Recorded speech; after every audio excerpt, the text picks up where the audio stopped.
Halton Hills. Mr. Speaker, CSIS advised the Prime Minister in its top secret briefing note that the way to combat foreign interference is through, quote, a policy that is grounded in transparency and sunshine in order to highlight the point that foreign interference should be exposed to the public, end quote.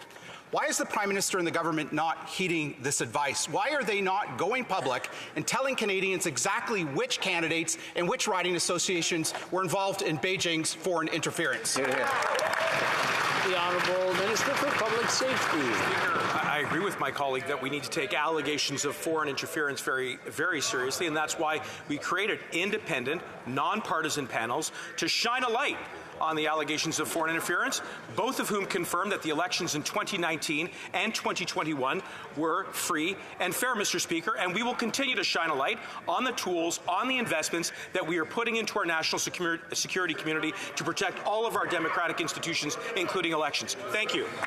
Member for Wellington, Halton Hills. Mr. Speaker, intelligence experts here and in the Five Eyes are saying the best way to combat foreign interference is transparency and sunshine, to go public with information. That's why last summer the UK government and MI5 went public about a Beijing agent in the UK Parliament, Christine Lee.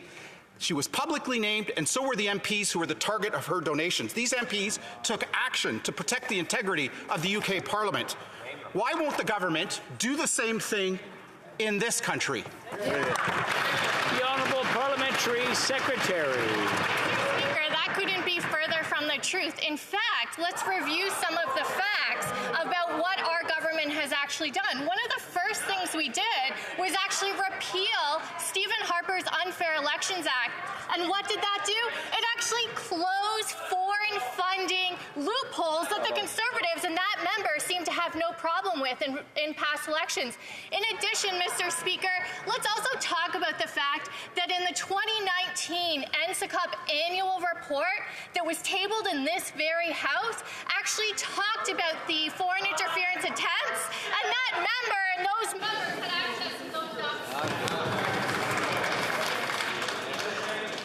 I just want to remind the honourable members that when someone's speaking, shouting at them is not parliamentary and it's not polite.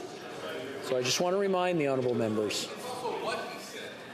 The Honourable Member for Sherwood Park, Fort Saskatchewan. Mr. Speaker, I invite that honourable member to read the NSICOP report that was tabled by a member of her own government, which was in fact scathing about the government's failure to respond to the persistent problem of foreign interference. Now, Mr. Speaker, we know that the Prime Minister's secrecy and refusal to answer basic questions about foreign interference is putting this debate on its back foot. He's putting his personal interests ahead of the national interests by not listening to CSIS on the benefits of sunlight, giving us information. Will the Prime Minister answer the question, has he received briefings or memos on this subject since he last denied it? Yes or no? The Honourable Parliamentary Secretary to the Minister of Intergovernmental Affairs. It seems I've hit a nerve with the member who's opposite, because let's review the facts. The first is the fact that foreign interference does happen. And as a result, in this country, we have put in place strong measures to strengthen our democracy. Conservatives seem to just be waking up to this fact now. But, Mr. Speaker, foreign interference, due to the strength of our democracy, doesn't always mean those attempts work. But when it comes to the work that we're doing, like I said, and the member opposite should know I was a member of NSICOP, so I'm very well aware of the reports that they do. But, Mr. Speaker, they receive briefings and they... L'honorable député de... The Honourable Member for Mégantic-L'Érable. Let's discuss the facts.